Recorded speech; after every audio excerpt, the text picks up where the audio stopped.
Pop, what's going on, man? Son, on the lamb again. Yes, sir. Pop is on the Got to lamb. Tell keep you it up. what, Got to keep moving. who's got it better than this guy, man? Huh? Pop's absolutely living La Vida Loca out there, living La Dolce Vita, living good, That's enjoying right. another trip. I love it. I love it for Pop. Nobody deserves it more. But we are getting into it today. Speaking of vibes being high, welcome 250th episode, and we are hitting. I think it's 250th episode of this season, the total, I think. I'm pretty sure. And we are hitting this pregame podcast week one, our first pregame of many pregames, of hopefully 21, 22 pregames. But our first pregame pod for this season.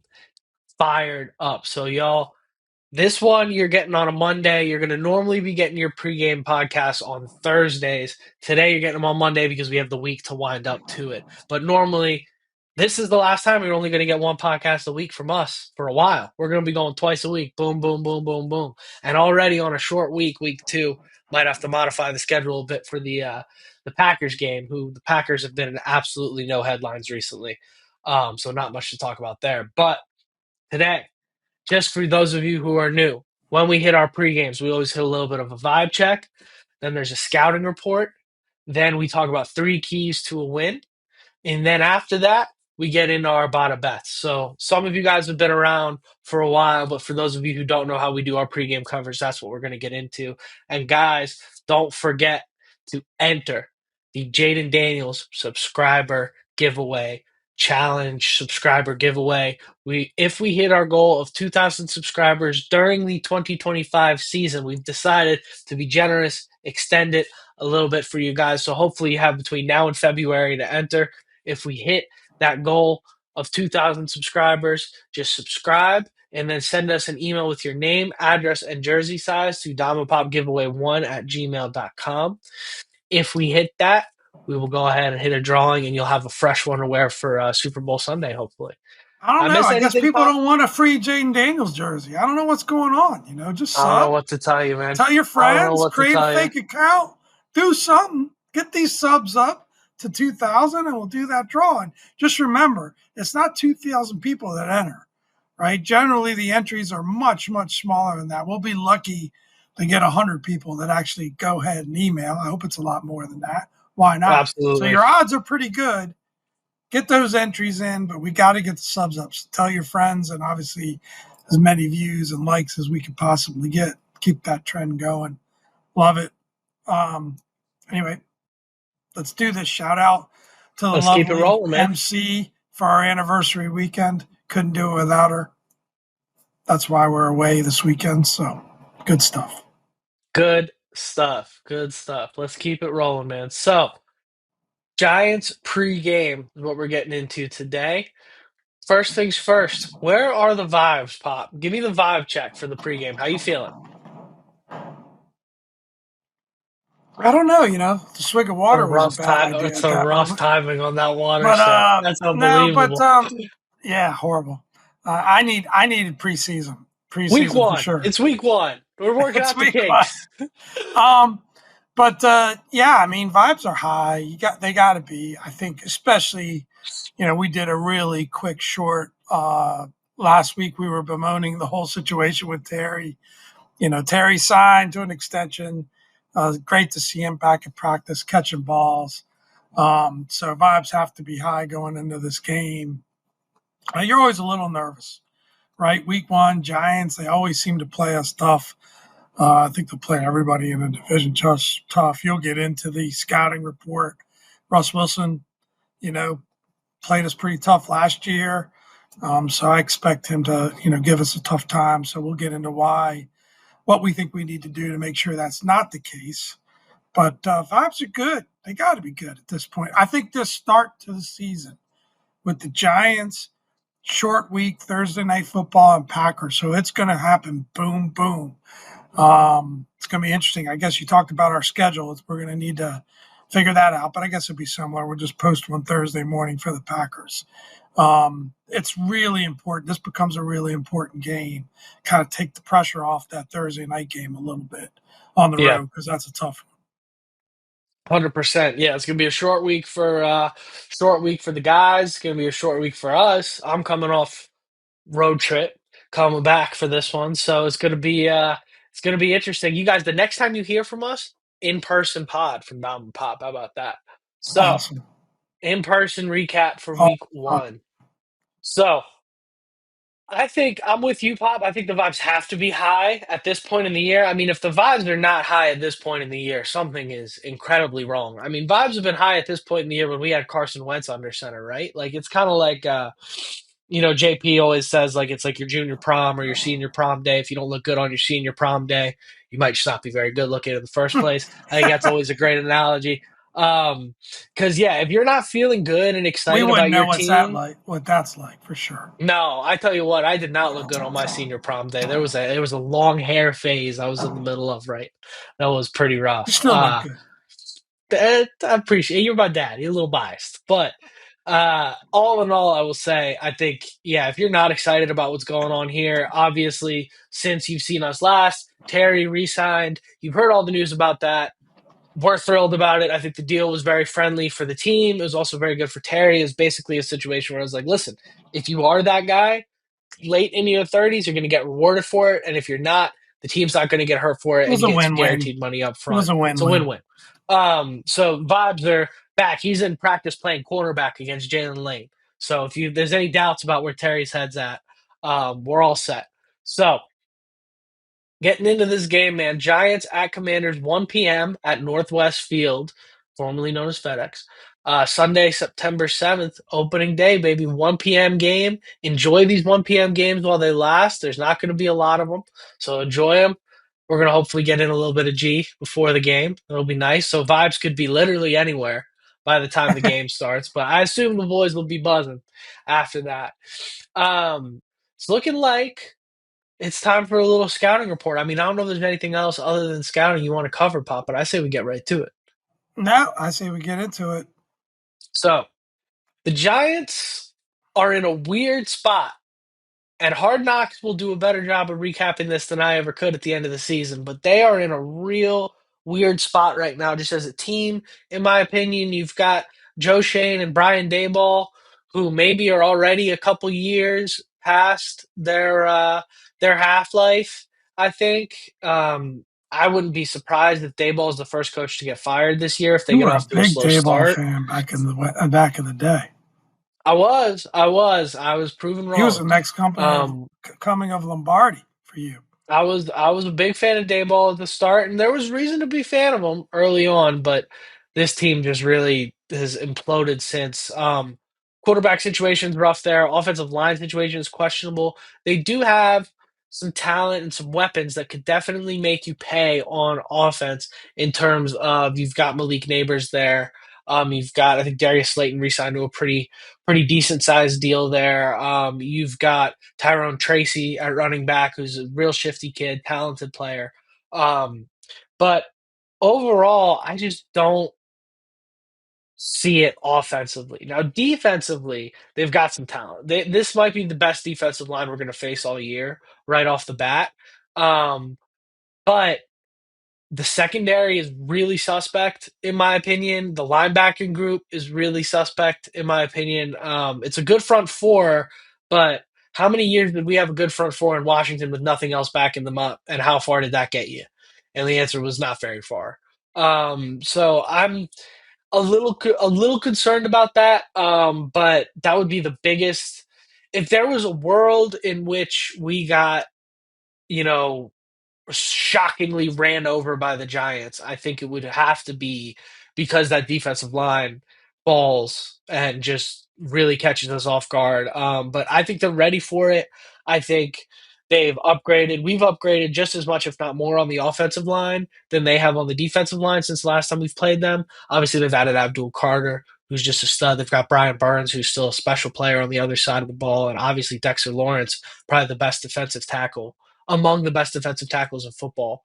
Um, so clearly they have a stud front four, but Laramie Tunzel, Josh Connerly Jr. so far looking as advertised, and then of course we're still pretty good on the interior with Beatis there. Wiley's been playing well. This will be a test for him at guard. But we should see. We'll see how this whole thing kind of Yeah, steps in. I But was that's my starting to scouting think of, report. if you're the Giants, you always have to deal with how you prepare for Jaden Daniels, and I was thinking about that. And the only way to prepare for him, I think, is to try to contain him and not let him beat you with his legs. But then he can just feed our weapons, right? He can feed Debo Samuel. He can feed Eckler out of the backfield. He can obviously feed Terry, and hopefully we see, Jalen Lane make the splash. And then don't forget about Zach Ertz. I mean, Yeah. his favorite target. So, yeah, I was thinking a little bit about how difficult that task it must be, because just about all you can do is just try to contain him and not let him beat you with his feet. And you have to make him beat you with his arm. But with the weapons we have, that's not necessarily going to be easy to do, right? By any means, if you're the Giants. And then, yeah, but having said that, it always seems to be a much tougher game than it ever actually is on paper. So Yeah. So that's the other side of it, right? Division game, week one. Those are two things that are kind of playing against you, really. Week one is usually, especially for teams that have their sights maybe more on January, February than they do September, October. Week one can generally be a slower, sloppier, um, affair. We saw it last year. Of course, it was Jaden's first game ever, right? But we saw it last year. We've seen it in years past. Every year, I feel like the first couple weeks of the NFL are like, did the Jaguars just beat the Bills? Like weird stuff happens, right? So you can't rule that out. And also, we haven't talked about it yet, but their quarterback situation in New York is markedly different this year. You've got Russell Wilson starting, you've got Jameis Winston on the bench, and then you've got Jackson Dart waiting in the wings. I think right now Russ is obviously your starter. He's been named the starter. I don't know that he's the best quarterback in that room at this moment, but I don't think they want to he's the feed safest. Jackson Dart to the. Yeah, he's the safest. I don't think they want to feed Yeah. Jackson Dart to the Wolves yet. You know what you're getting with Jameis Winston. Um, there's kind of almost no sense in playing him. I don't really know why they have him there, to be honest with you. But um, it's with Russ and Neighbors, you've got that kind of veteran savvy, can get the ball out of his hands really quickly to a very dynamic guy in the open field. That's definitely look, we played Tommy DeVito and Daniel That was a Jones good last year. deep So ball this is too, right? yeah, He throws a always great deep seems to throw ball. a really good deep ball.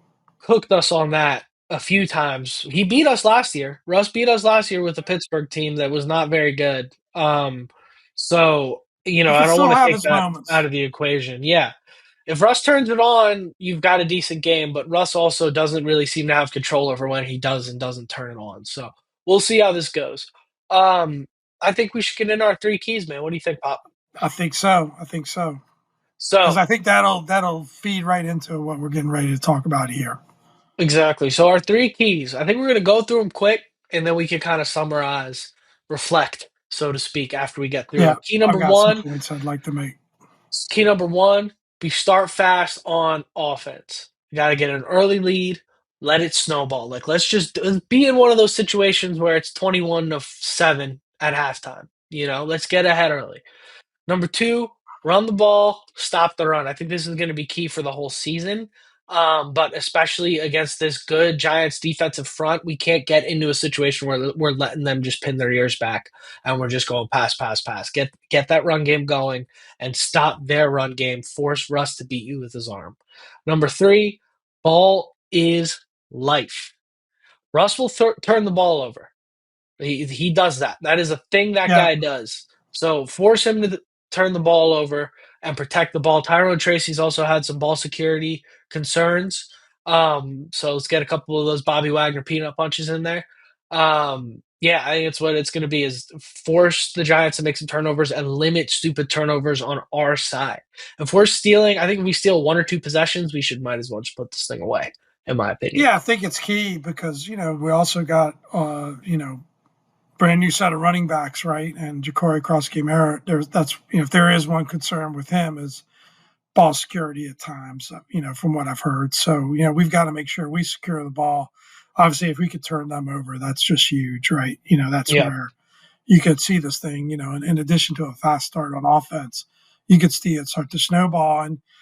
And given year two in this offense and, the additional weapons we've added, it would be hard to imagine that there wouldn't be a fast start unless something unusual happened, right? Yeah. Where there was just a fluke turnover or something along those lines. But I think Jaden Daniels and company, I'm sure Cliff Kingsbury can't even sleep, just that he's so excited for this game Yeah. plan to come out there. But the thing about starting fast is, anytime you play an underdog or a team that you're supposed to beat, the longer you leave them in it, the longer you give them hope. And I think like a team like the Giants, like you said, have some capable players, have some weapons, are going to give, I think, everybody in the NFC East a tough game. You just want to jump on them and kind of not give them that hope. Now, I'm fully confident in our ability to come back, even if, we don't get that early lead. Don't get me wrong. I don't think it's a do or die situation, but it certainly would help. And one other point I make, about this is that running the ball and stopping the run. What does stopping the run allow you to do?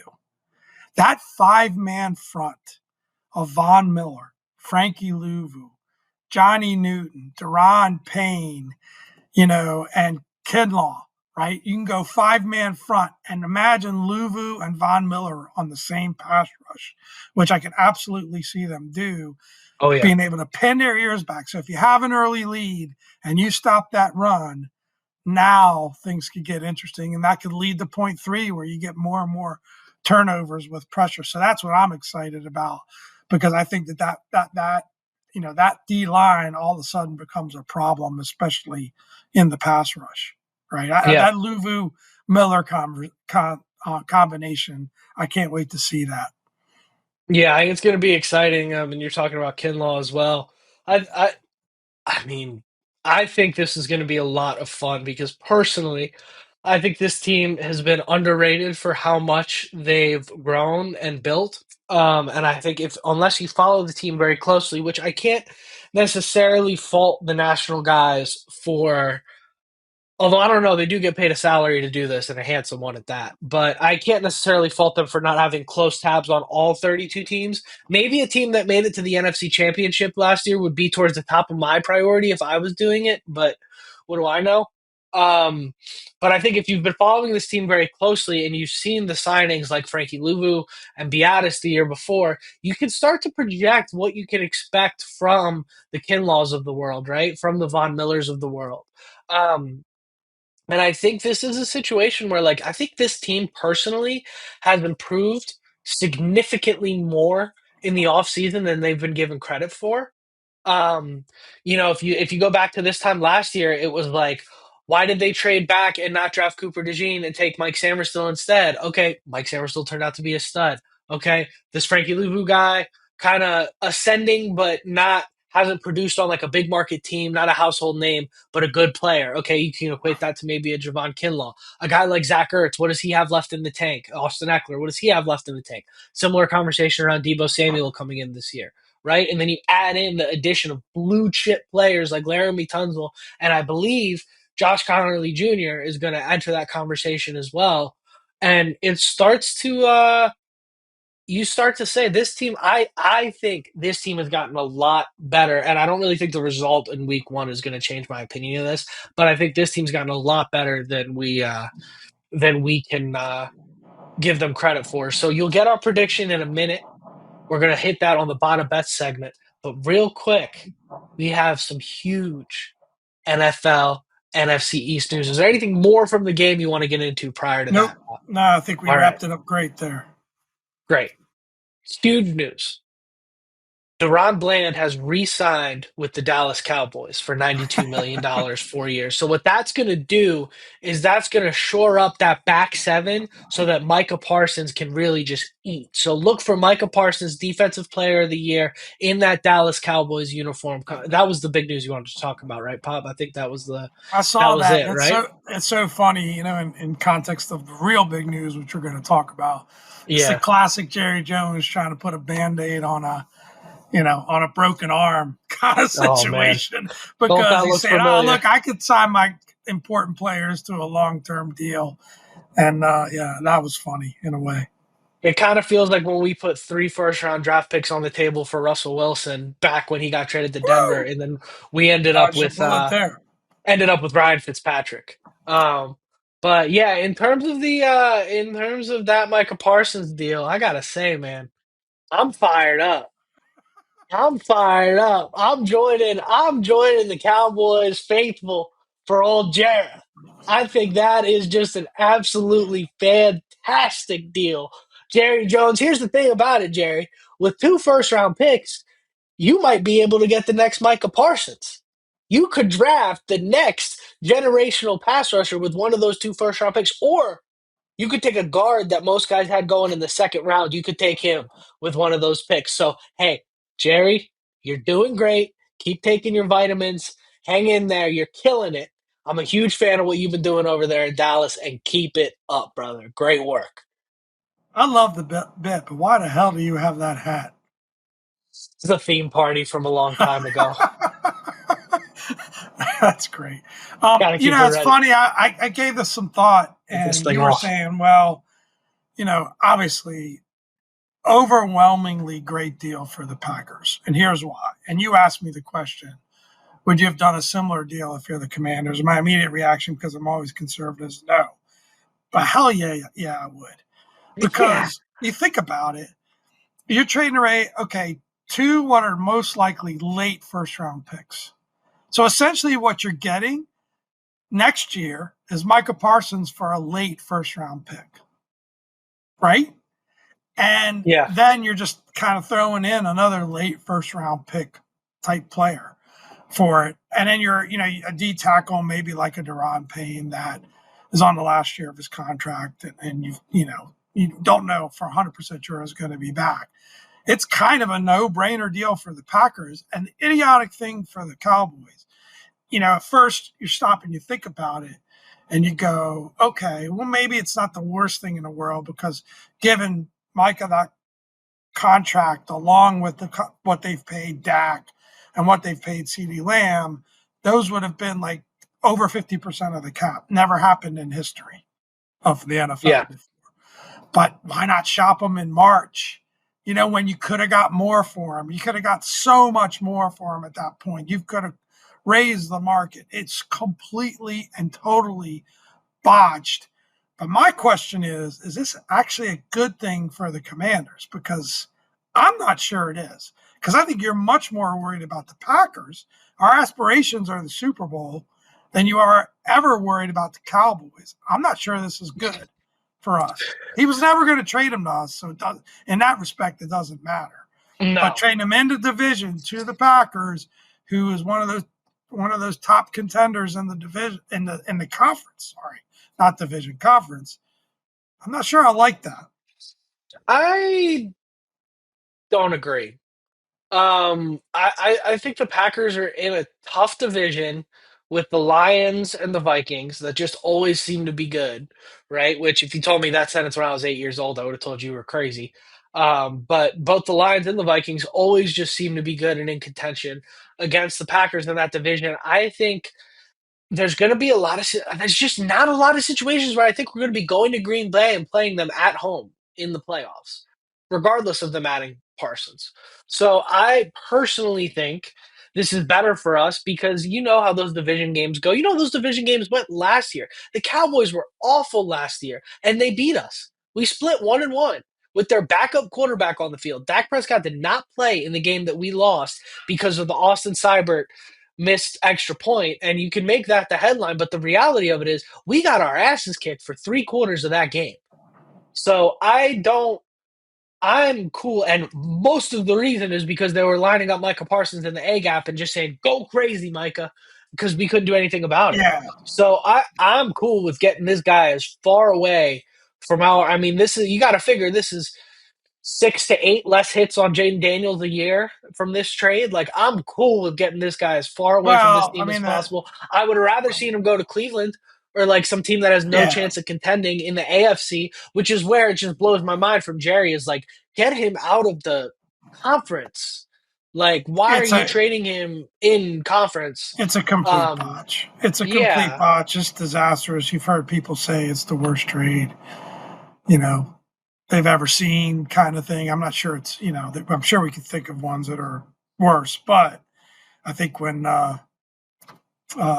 was it the Saints traded away every pick in the draft, um, for what once was pretty wild. But yeah, um, anyway, I mean, it's overall anytime anything happens, it creates even more chaos for the Cowboys. You've got to love that in the end. yeah. But I'm not crazy about it letting the Packers get stronger. So, but Yeah, I mean, Kenny Clark's a good player too. Like, it's not to get lost in this, but there's a reason they're not calling it the Kenny Clark trade. It's because Micah Parsons is the best pass rusher of this generation, and will be heralded as one of the best to ever do it. And he's yeah. only 26. Guy's got probably a decade Well, left to ball. again, I mean, Like, I didn't want to spend a ton of time on this, but if you think about it, late first round pick for going into next season. If you forget about this season, you get him this season for a bonus, but a late first round pick for Micah Parsons.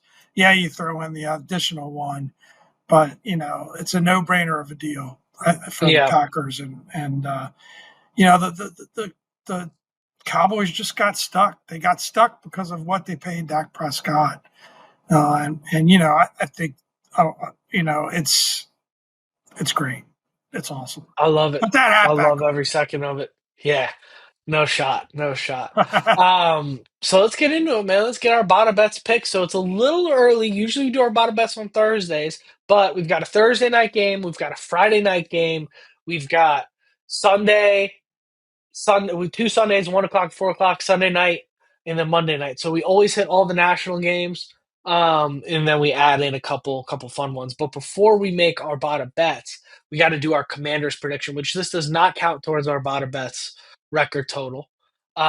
But getting into it here, Giants at Commanders. Commanders are 6.5 point home favorites. Do you think we cover that spread, Pop?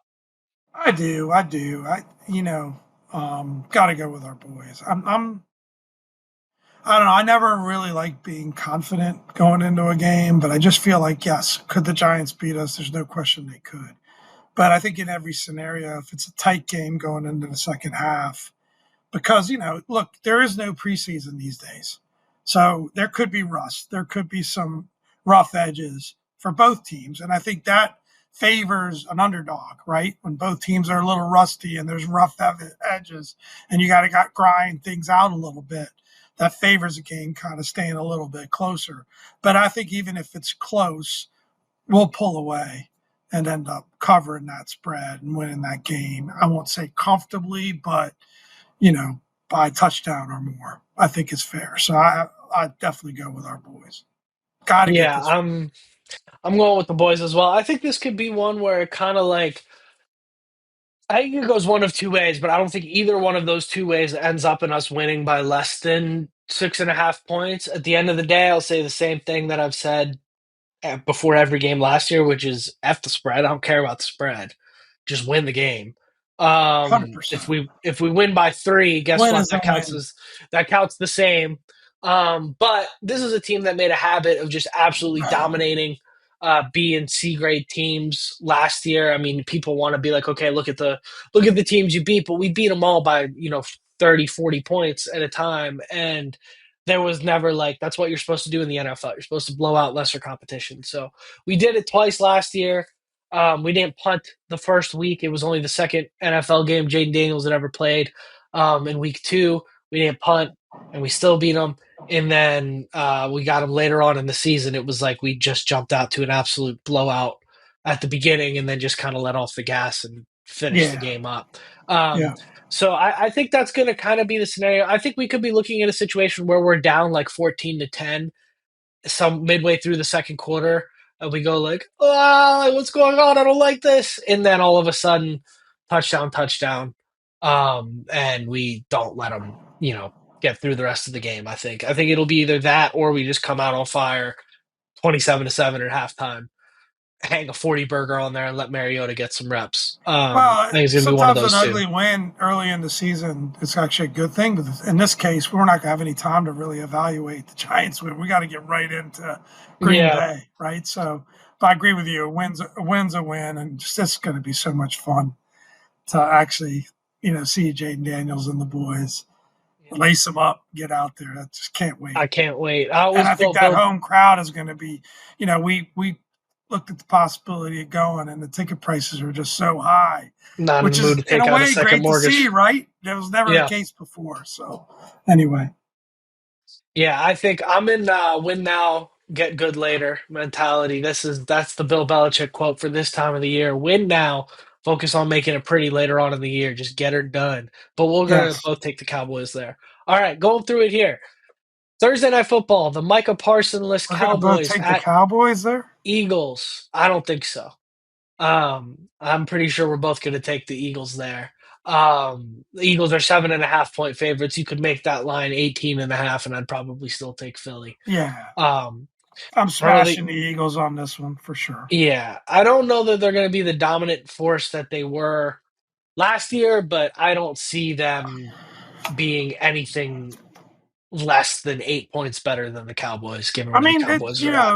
the Cowboys always seem to have a decent offensive line, and they got weapons. So they definitely. I'm not sure what they've got at running back. They don't seem to have much at running back.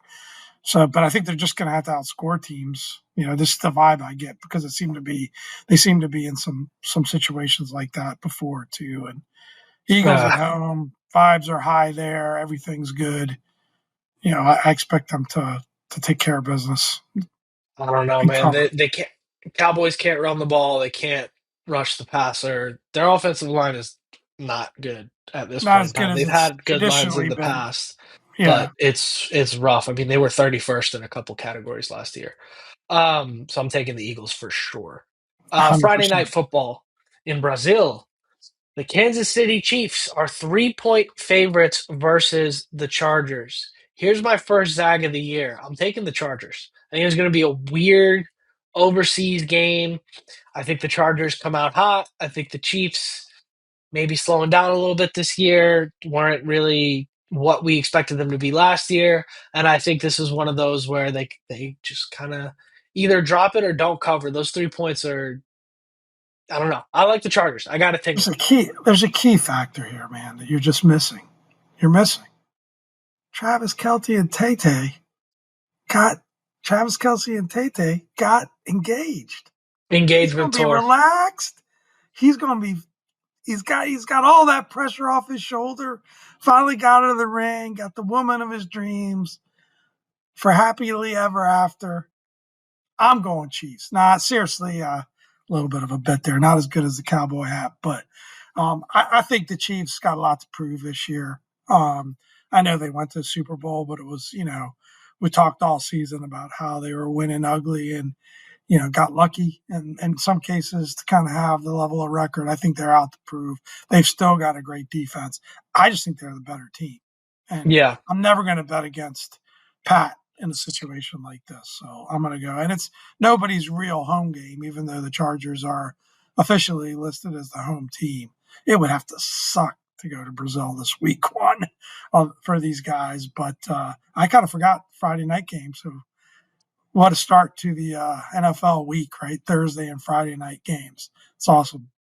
I think the Eagles played on Friday night last year. I remember Yeah, I forgot correctly. about that.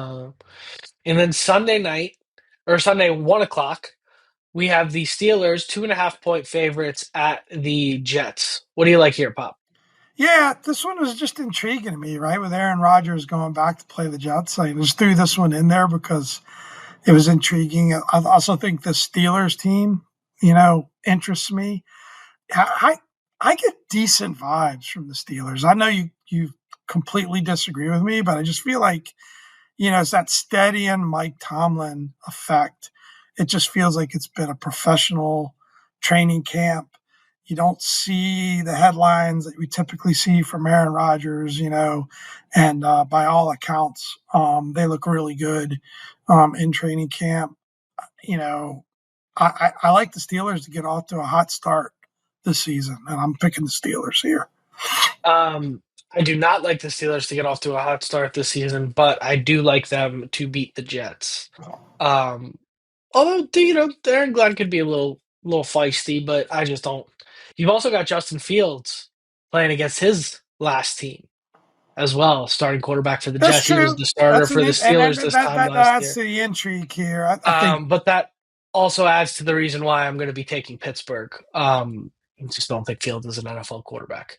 Sunday, 4 o'clock, Lions at Packers. Packers are 2.5 point favorites. This is going to be a heck of a game. This is going to be a fun one. What do you this got is here, going to Pop? be a lot of fun. Wow. It's an interesting one. I mean, in a way, who would you want to win this game? Do you want the Packers coming off a loss and then us going there? I like the Lions. It's just a vibe. It's just a gut. I just think that's Yeah. such a hell of a talented team. I think they'll be ready to go, and I just my gut tells me Lions. Who you going with? Yeah. Come I on, don't know. Packers at home getting no, they're not getting points, giving points. Yeah, I'll take the Lions. I'll take the Lions. Lions getting points, I think, is not something we're going to see a lot of this year. So I'll roll with you on that one. I I have a mean, gut Lions about are the just a team Packers, but you don't hear a lot about, and they lost some coaches, but that team, and especially if they get healthy, yeah. that's a team with a ton of talent. Well, you just never know, much to my chagrin. I mean, I got the guy in fantasy. You just never know which Jordan Love is going to show up. And That that makes it exactly. really hard to bet. I hope the kid can get. One of my favorite quarterbacks in the NFL to watch because it's like watching Brett Favre. Like it's either the coolest thing you've ever seen or a wild pick Here's, six. But but sometimes I feel like I'm with going with Detroit. Love, it's not as much the gunslinger that makes him have results similar to Brett Favre. I feel like he gets a little bit lost at times, right, in terms of his decision making.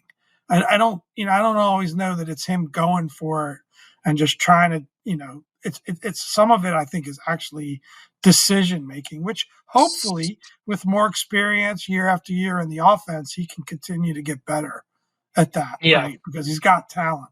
But I feel like it's less to do with trying to be the hero all the time and a little more to do, and maybe there's some of that, but a little more to do with just not always making the best decisions, getting a little lost in the offense.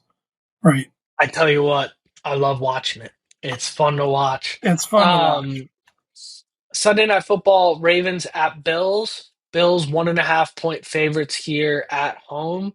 But obviously, I think Vegas by default gives you 3 for being at home. So that should indicate to you just how close I think this game's going to be.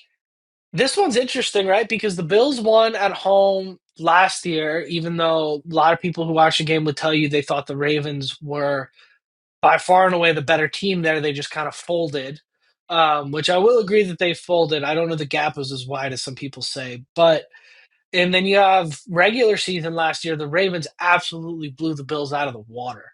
So, what do you like here, Pop? Are the Ravens angry and ready to get back at the Bills and hopefully set the tone for a rematch in January, or you think the Bills are going to defend that home turf and I set the record straight? This is another one I'm just going off gut feel and vibe. And maybe if I woke up tomorrow and I was making this pick, I'd have a different vibe on it. But I'm going to shock you and take the Bills here. For some reason, my vibe is just that I think it's a tough thing to go there and play on national television first week. Ravens started slow last year. Maybe they continue that trend. Wouldn't shock me if the Ravens won this game, of course. Lamar's my Yeah. fantasy quarterback. So I hope he puts up a bunch of points, but I'll go Bills here. I'm gonna zag again and take the Ravens. I think the Ravens they've improved a lot. I think they're right up next to the Commanders in terms of teams that have improved. They didn't make as many acquisitions, but the ones that they did, particularly their draft picks with Starks and Mike Green, I think they've improved a lot in spots that they were a little on the weaker side last year. And I think people aren't talking enough about them. I think the conversation's more on like, will Lamar ever get a ring, as opposed to this is probably on paper the best, if not one of the best teams in the AFC this year. No question. But yeah, in the I regular think I season, picked them to it's win the Super Bowl, so I'll tell you what I think of yeah, the Ravens. But yeah. In the regular season, I think you just pick them every week, and you'll probably be on top most weeks. But I'm gonna go ahead and just take the Ravens here again. Just a gut feel. Obviously, prefer the Bills to win. But I'm gonna go ahead and go with the Ravens here. Monday Night Football, Vikings 1.5 point favorites at the Bears. So Caleb Williams has been getting some hype for his preseason statistics. Let me remind you, Kenny Pickett got a lot of hype for his preseason statistics going into his second year. So that can mean a lot. It can mean nothing. And the Vikings obviously were a really good team last year with Sam Darnold rolling out JJ McCarthy. This is must-watch football for me, which is why I'm going to be on an airplane for the entire thing. But what do you like here, Pop? yeah, it's interesting. I mean, early on in say training camp, we weren't hearing the best things about Caleb Williams, but looked better in the games. I mean, certainly a great talent. Um, Ben Johnson, that's what he was brought there to do, was to get Caleb Williams to ball out. So it's interesting there. And then, essentially a second year quarterback, but almost a rookie, and JJ McCarthy, because he kind of redshirted, not kind of, he redshirted his year one. So a lot of talent on that Vikings team. Justin Jefferson, who slipped to me with a number 9 pick in fantasy, not to make it all about me in fantasy, but I couldn't believe that he went number 9 in our league. Having said all that, Bears at home, I feel just end to end, I just still feel like Vikings are the better team, so I'll go Vikings. Yeah, I'm gonna go with the Vikings as well. I just don't have a lot of faith in Caleb Williams or the Chicago Bears for that matter. It's pretty All or right. Ben Johnson for that matter. So we got So two games we picked different. The rest are the same. So we got the chance to start the season off, create a little separation. I think you're ahead of me 2-1 on these Bada Bets season. So I need to try to catch you and come out strong here. We'll see what happens. not But only it's am I fun. ahead 2-1, but I was like on fire last year. I mean, I think I was double digits over 500 at points. I had a Yeah. and Pop, you were over 500 as well. So We you could generally tail, pick winners here. yeah, tail either We one of us generally here. pick Boys do winners pretty here. well. But what do you say we wrap this thing up, Pop? Let's wrap it. All right, It was without fun. further ado, We're I'm back, Dom, baby. This is Pop. and have a great week, everybody, and hail to the Commanders. Get that W. Let's get it.